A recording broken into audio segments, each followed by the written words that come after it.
ना ही किसी के विरोध किया। हमेशा से वो हमको वोट देता आया है, इसीलिए उस प्रत्याशी के साथ आदरणीय रमेश चंद्र गर्ग जी ने हर किसी व्यक्ति के साथ भला किया, इसलिए उसके उनके साथ पूरा समाज जुड़ने लोगों को, मैं अपने समाज को, खास करके बहुजन समाज को ये आग्रह कर रहा हूँ कि आप लोग इन ठगों की बातों में कतई ना आए।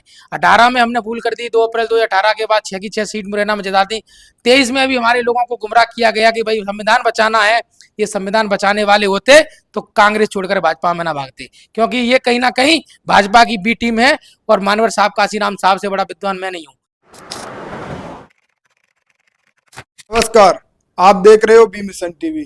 लोकसभा आम चुनाव के 2 चरण का चुनावी मतदान हो चुका है। तीसरे चरण का चुनावी मतदान 7 मई को है।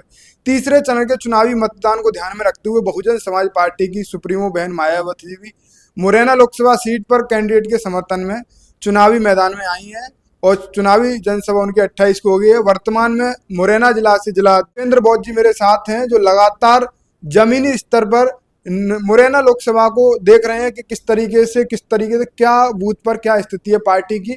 तो ये सब क्या गणित यहाँ पर ऐसा बैठ रहा है जो कि बहुजन समाज पार्टी के कैंडिडेट जहाँ से जो गर्ग जी हैं वो जीतते हुए दिखाई दे रहे हैं। जिलाध्यक्ष जी, बहुत स्वागत है आपका। बहुत बहुत धन्यवाद। लोकसभा चुनाव आप बूथ स्तर पर देख रहे हो, आपके कैंडिडेट का कैंपेन आप देख रहे हो लगातार। अभी 12-1 बजे ये इंटरव्यू हो रहा है हमारा, तो क्या आपको गणित मिल रहे हैं जमीनी स्तर पर? देखिए विशाल भाई, जैसा कि आपने कहा कि अभी बहन जी की सभा हुई, जी तो उससे पहले 25 तारीख को देश के प्रधानमंत्री भी सभा लेने आए, तो उनकी सभा में कुर्सियां पूरी तरह खाली हो गई और प्रधानमंत्री की कोई भी रैली मतलब मुरैना के अंदर सफल नहीं हो पाई। उसका पेपरों में भी जागरण है। और आदरणीय बहन जी ने जब सभा मुरैना के अंदर 28 तारीख को ली, तो मुरैना के अंदर 1 फुट जगह भी पैर रखने के लिए लोगों को नहीं मिली। ऐसी कसमकस स्थिति थी मुरैना के अंदर। और इस बार जो सर्व समाज का भाईचारा हमारे प्रत्याशी को मिल रहा है, क्योंकि 70 वर्षों बाद अगर किसी ने वैश्य समाज को मौका दिया है तो वो आदरणीय बहन जी ने अपनी पार्टी, जो सर्वजन हिताय सर्वजन सुखाय की नीति पर बात करती है, उस पार्टी ने आज वैश्य वर्ग के व्यक्ति को मुरैना चुनाव लड़ाया है।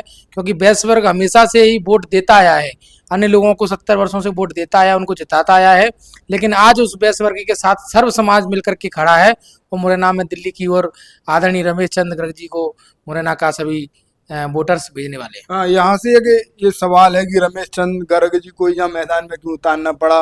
2 कैंडिडेट ठाकुर हैं और ये बनिया समाज से जहाँ तक मुझे जानकारी मिली है, तो एक बड़ा समीकरण ऐसा लग रहा है कि 2 ठाकुर समाज के वोट प्रभावित इधर से उधर हो जाएंगे और बनिया समाज का, बहुजन समाज पार्टी का और ब्राह्मण समाज भी एक तरफा आपसे जुड़ा हुआ है यहाँ स्थिति में। जब मैंने विधानसभा का चुनाव देखा, तो कहाँ तक आप देख पा रहे हो इनको? देखिए कहीं ना कहीं जो 2 ठाकुर चुनाव लड़ रहे हैं, तो दिमनी में भी इधर वाले बेल्ट शिव मंगल जी आते हैं, उधर आपके नीटू सिकरवार जी आते हैं।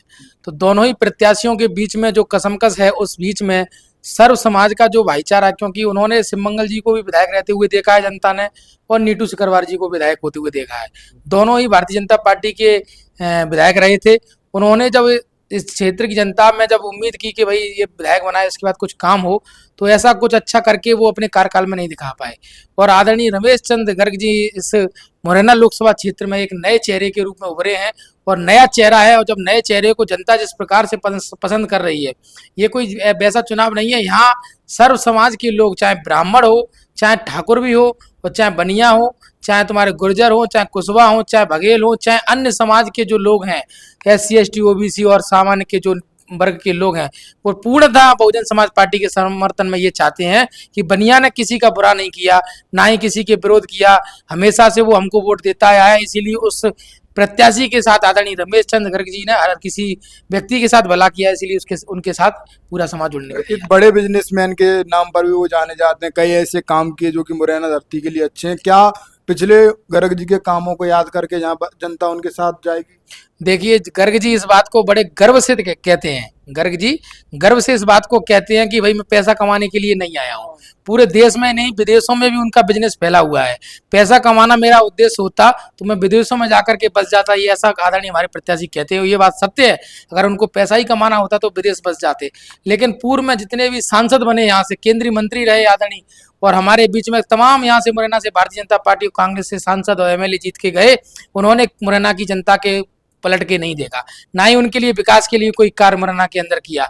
आदरणीय रमेश गर्ग जी की यह इच्छा है कि मुरैना संसदीय क्षेत्र में रह करके उन्होंने जो विदेशों में अपना नाम कमाया है फैक्ट्रियों के माध्यम से, केएस ऑयल लिमिटेड के माध्यम से। वो चाहते हैं कि आज रोजगार खत्म हो चुका है, तो हमारे जो नौजवान है उनको रोजगार मिलना चाहिए। अब रोजगार सरकार तो दे नहीं पा रही, क्योंकि सरकार तो वादे करके छोड़ देती है, अनाथ करके छोड़ देती है बच्चों को।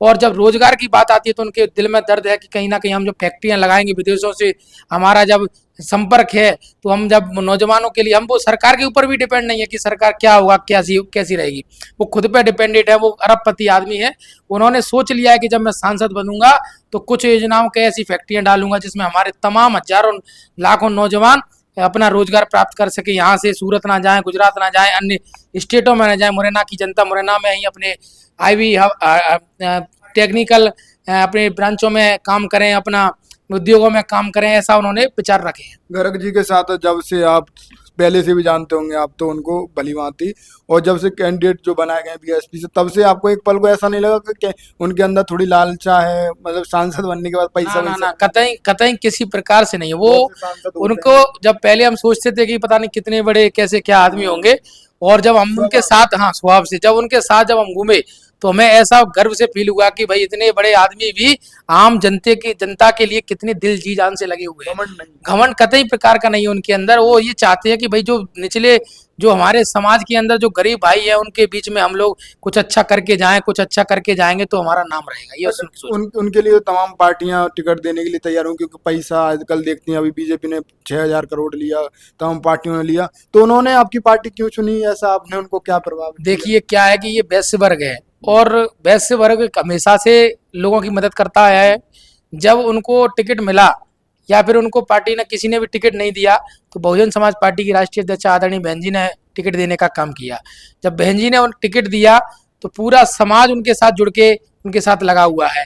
और रही बात पैसे की, तो पैसे में किसी प्रकार से कोई कमजोर नहीं है, वो हर प्रकार से, हर प्रत्याशियों से मजबूत है, वो विकास चाहते हैं मुरैना का। अभी फिलहाल आप पूरे लोकसभा में घूम रहे हैं, आपके क्या स्थानीय मुद्दे हैं, जैसे कि पब्लिक आपको वोट करे, क्या ऐसे मुद्दे देखिए अभी आप ही को हाल ही की घटना है, 4-5 दिन पहले मुरैना महापौर और कांग्रेस के रामनिवास रावत जी ने भाजपा का दामन थामा है। लेकिन इसके 6 महीने पहले 2023 के चुनाव में यही लोग भारतीय संविधान को बचाने की बात करते थे कि हम भारतीय संविधान बचाएंगे, भारतीय संविधान बचाने का ठेका इन कांग्रेसियों ने ले रखा था। लेकिन आज ये कांग्रेसी टोटल पूरे तरह से भारतीय जनता पार्टी में सदस्यता ग्रहण कर रहे हैं। ये सबसे बड़ी हमारे समाज के साथ दगा करने का काम हो रहा है। हम लोगों को, मैं अपने समाज को, खास करके बहुजन समाज को, ये आग्रह कर रहा हूं कि आप लोग इन ठगों की बातों में कतई ना आए। 18 में हमने भूल कर दी, 2 अप्रैल 2018 के बाद 6 की 6 सीट मुरैना में जिता दी। 23 में भी हमारे लोगों को गुमराह किया गया कि भाई संविधान बचाना है। ये संविधान बचाने वाले होते तो कांग्रेस छोड़कर भाजपा में ना भागते, क्योंकि ये कहीं ना कहीं भाजपा की बी टीम है। और मानवर साहब, काशीराम साहब से बड़ा विद्वान मैं नहीं हूँ। वो कहते थे कि एक सांप नाते एक नाग नाते, ये दोनों ही पार्टी चाचा भतीजे वाली पार्टी है। 2023 के जब चुनाव हुआ तो मैं एक गांव में घूम रहा था, जो विधायक का चुनाव लड़े कांग्रेस से, वो वहां पे कैडर दे रहे थे कि बहन जी कुछ नहीं कर पाएंगी और संविधान को बचाने की लड़ाई है। और राहुल गांधी भी कहते हैं कि बीएसपी कुछ नहीं कर पाएगी, दलितों संविधान बचाना है तो हमारे साथ आइए। तो इनके संविधान बचाने में और बीजेपी में क्या फर्क है आपको नजर? देखिए हमारे लोग बहुत सीधे साधे टाइप के लोग हैं मुरैना में, और पूरे बहुजन समाज के, पूरे देश के अंदर दलित समाज के लोग हैं, वो बहुत सीधे साधे टाइप के लोग हैं। उनको कभी भी किसी भी प्रकार के लोग आकर के गुमराह कर जाते हैं। आदरणीय बहन जी और आदरणीय मानवर साहब काशीराम जी के संघर्ष की बदौलत ये संविधान जिंदा है, वरना सबसे ज्यादा अगर संविधान को खत्म करने का काम किसी ने किया है तो कांग्रेस पार्टी ने शुरुआत की है। कांग्रेस ने 100 से ज्यादा संशोधन कांग्रेस ने भारतीय संविधान में करने का काम किया। जब भारतीय जनता पार्टी सरकार में आई तो वो तो संविधान पूर्णतः विरोधी है, उसको तो बताने की जरूरत नहीं है। हमारे लोग अच्छी तरह जानते हैं कि भारतीय जनता पार्टी तो संविधान के विरोधी वाली पार्टी है। ये विचारधारा मनुवादी विचारधारा है, हमारी अम्बेडकरवादी विचारधारा है। कांग्रेस पार्टी दोनों पैरों पर नाव रख के पैर करने का काम करती है। वो दलितों के बस्तियों में जाकर के जय भीम के नारे लगा करके वोटों को हथियारती है, वो पीछे से हमारे पीठ में, हमारे लोगों के बीच में छुरा भोंकने का काम करती है। तो राशन का फैक्ट भी जहाँ देखने को मिल रहा है, जैसे बहन जी भी आगरा में बोली कि राशन आपके पैसे से आपको दिया जा रहा है, और जबकि भाजपा के तमाम नेताएं रैलियों में कह रहे हैं कि हम तो आपको राशन दे रहे हैं और आप हमें वोट भी दीजिए, और उन्हें लग रहा है कि हमें उनका कर्ज चुकाना पड़ेगा, नमक। देखिए मानवर साहब काशीराम जी कहते थे, आदरणीय बहन जी भी उसी बात को कह रही हैं कि हम 2 किलो चावल, 2 किलो गेहूं राशन के लिए हम लोग नहीं है। हम लोग बांटने वाले लोग हैं। हम इस देश के शासक हैं। हमारा लोगों को सिर्फ 2 किलो चावल में किसी का पेट पल रहा है क्या, बताओ। आज आप हमको 10 किलो गेहूं दे दो या 10 किलो चावल दे जाओ, उसके घर में 10-10 लोग खाने वाले हैं, और 10 किलो गेहूं से हमारा पेट का गुजारा चल जाएगा क्या। हम उन सरकारों से यही निवेदन करेंगे कि हमें चावल और गेहूं मत दीजिए, अगर देना है तो हमारे घर में एक एक बेटे को नौकरी दीजिए, हमारे बेटों को शिक्षा पढ़ने के लिए फ्री शिक्षा व्यवस्था दीजिए, हमारे लोगों को अगर स्वास्थ्य की जिम्मेदारी आए तो फ्री इलाज स्वास्थ्य के लिए दीजिए। 7 मई को मतदान है, आज लगभग 4 मई है और 3 दिन बाद यहाँ मतदान है। कल शायद चुनाव प्रचार बंद हो जाएगा। आपको आपको क्या अपील ऐसी रहेगी मुरैना की पब्लिक से, आपको किन मुद्दों पर वोट करे, क्या कुछ आप उनसे कहना चाहेंगे? मैं मुरैना सुपौल लोकसभा क्षेत्र की जनता से बस यही अपील करूंगा कि भाई, हमने इन दोनों पार्टियों को एक बार मौका देख चुके हैं, दोनों ही विधायक रह चुके हैं और इनके कार्यकालों को भी देखा है, इन्होंने क्षेत्र में कभी शकल दिखाने का काम नहीं किया। इस बार जो मौका देना है वो हमको बहुजन समाज पार्टी की प्रत्याशी रमेश चंद्र गर्ग जी को देना है, क्योंकि वो वास्तविक में हमारे तमाम क्षेत्र के लिए वो उन्होंने जो विचार बना रखे हैं, उद्योग डालने के लिए, हमारे नौजवानों को रोजगार दिलाने के लिए, शिक्षा प्रणाली के लिए, हमारे स्वास्थ्य प्रणाली के लिए, ये जो सारी व्यवस्थाएं वो हमारा प्रत्याशी अच्छी तरह से जानते हैं। वो बहुत ही बड़े बिजनेसमैन है, वो जानते हैं कि ये यहाँ पर जब विकास होगा तो किस तरीके से किया जा सकता है। और मैं जनता से यही अपील करूंगा कि किसी भी प्रकार के कांग्रेस और भारतीय जनता पार्टी के चमचों की बहकावे में ना आए, क्योंकि 18 में हमने भूल कर दी, 23 में भी हमने भूल कर दी, लेकिन 24 में हमको मौका है यहाँ से 8 विधायक सांसद के रूप में चुन करके दिल्ली भेजने का काम हम कर सकते हैं। और रमेश चंद्र गर्ग जी को जिताएंगे तो आपके बीच में अन्य अत्याचार रुकेंगे, ये मैं दावे के साथ कहता हूँ। रमेश गर्ग जी के जो जो जो विचार हैं, जैसे कि बिजनेसमैन को लेकर, युवाओं को रोजगार, तो आप जमीन तक पहुंचा पा रहे हो और जनता प्रभावित हो रही है आपकी तरफ? बिल्कुल, पूरे मुरैना की जनता ने इस बार जो मूड बनाया है वो बेहतरीन मूड है। हर वर्ग के लोग यही कह रहे हैं कि इस बार इन दोनों भारतीय जनता पार्टी कांग्रेस के लोगों को कतई कोई वोट नहीं देगा। इस बार पूरा मुरैना सोपुर क्षेत्र के मतदाता बंधु यहाँ सिर्फ और सिर्फ बहुजन समाज पार्टी के साथ खड़े मिलेंगे, और आप देखना रिजल्ट जब आएगा तब आदरणीय रमेश गर्ग जी भारी बहुमतों से यहाँ जीतेंगे। आप पूरे जिले के मालिक हैं, आप बीएसपी के तमाम कार्यकर्ता आपके नेतृत्व में काम कर रहे हैं, तो ये माना जाए कि जो मुरैना लोकसभा है और शिवपुर जो क्षेत्र है जुड़ा हुआ है, तो यहाँ से जीत हो रही है आपकी? जी बिल्कुल जीत हो रही है। पहली बार ऐसा समीकरण मुरैना के अंदर बना है कि हमारा जो प्रत्याशी है वो उसका सर्व समाज को समर्थन मिल रहा है, चाहे गुर्जर हो, कुशवाहा हो, बघेल हो, हर समाज का समर्थन हमारे प्रत्याशी को बड़ी रूप में मिल रहा है। पहले तो ये टैग लगा देते थे कि भारतीय जनता पार्टी ने अपना कैंडिडेट सांठ-गांठ से उतारा है, लेकिन अब भारतीय जनता पार्टी के लोग सदमे में है कि ऐसा प्रत्याशी उतार दिया है कि उनके 50 नेताओं को खरीद लेगा हमारा प्रत्याशी। इसीलिए हमारे प्रत्याशी पे कोई टैग नहीं है, वो स्वच्छ प्रत्याशी है, साफ छवि का प्रत्याशी, इसीलिए हमारा प्रत्याशी। कल मैं मुरैना लोकसभा में आया, आगरा की चुनावी रैली को कवरेज करने के बाद लगातार पूरे देश में हम घूम रहे हैं कि आखिर क्या स्थिति है बहुजन समाज पार्टी, क्योंकि बहुजन समाज पार्टी गरीब दलित शोषित वंचितों की पार्टी हमेशा से ही रही है, तमाम शासनकाल चलाए, तो इसीलिए मुरैना लोकसभा में आना बेहद जरूरी है, क्योंकि उत्तर प्रदेश से सटा हुआ है। और वर्तमान जिला अध्यक्ष दीपेंद्र बौद्ध जी मेरे साथ थे, उन्होंने तमाम समीकरणों पर बात की।